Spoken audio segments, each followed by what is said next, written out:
تو کسی کا راز فاش کرنا یہ باپ کے لیے بھی جائز نہیں ہے کہ اپنے بیٹے کا راز بولو نا فاش. باپ کے لیے بھی جائز نہیں ہے کہ اپنے بیٹے کی غیبت کرے.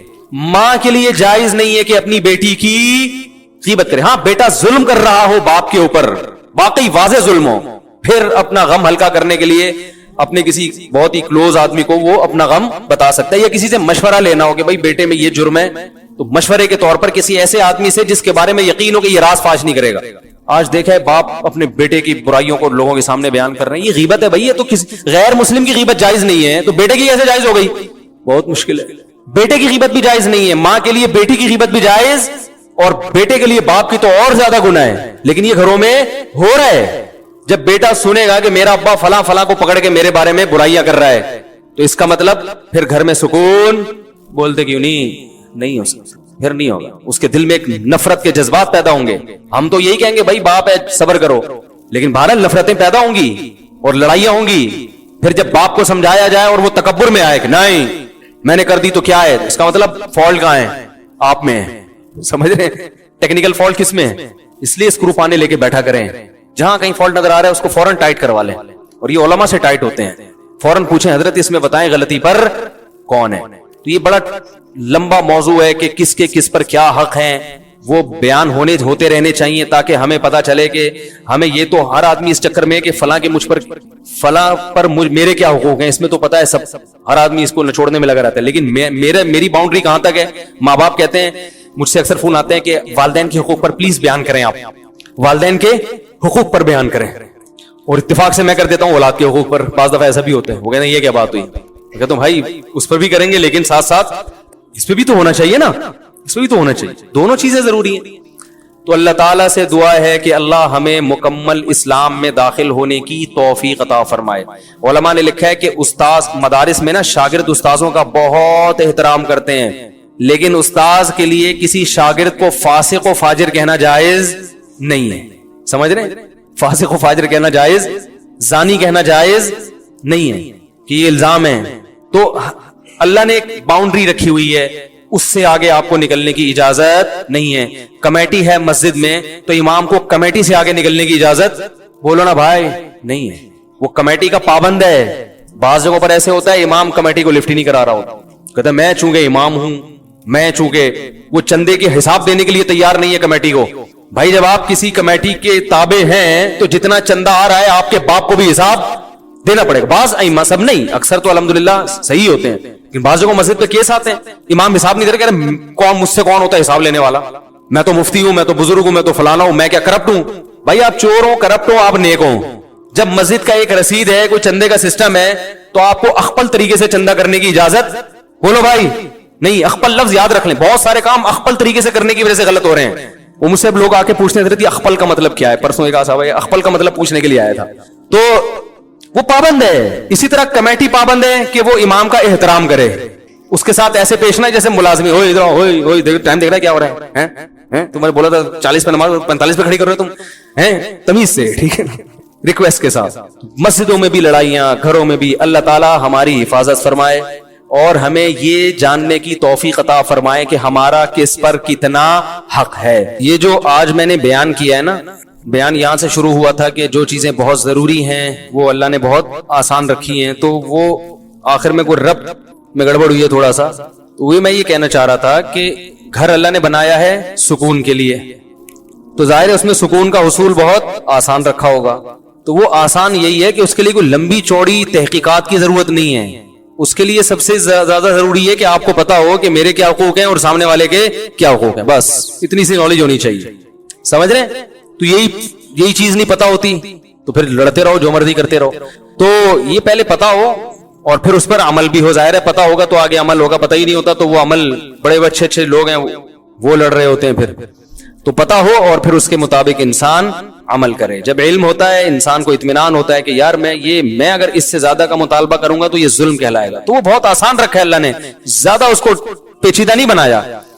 ہم لوگوں نے اس کو پیچیدہ بنا دیا بہت, اس میں اتنی قیدیں لگا کے اور اتنا کچھ کر کے پتہ ہی نہیں چل رہا کم وقت کے ہندوؤں سے سیکھنا ہے, ہم نے عیسائیوں سے سیکھنا ہے, کلچر سے لینا ہے یا اسلام کو فالو کرنا ہے, تو پتہ ہی نہیں چل رہا. تو اس کی وجہ سے پھر گھر میں سکون ہی نہیں ہے. ایک قانون چلنا چاہیے نا, نہیں تو پھر پورے انگریزی کو فالو کر لو,